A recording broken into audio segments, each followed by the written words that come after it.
По 3-неделен зимски распуст, основците и средношколците денеска се вратија во училишните клупи. Продолжи учебната 2012-2013 година. За почеток, наставниот процес е без проблеми.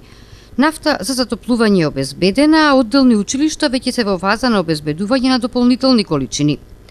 Проблемот од крајот на минатата година се разреши со пристигнувањето на средствата од блок дотациите за сите месеци од 2012-та. Денеска во училишните клупи се вратија 30.000 основци и средношколци во регионов.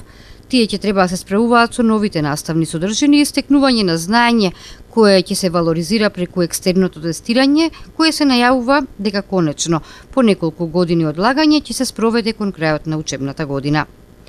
На крајот од првото полугодие дел од учениците беа вклучени во пробното тестирање кое се изврши во неколку училишта во регионов.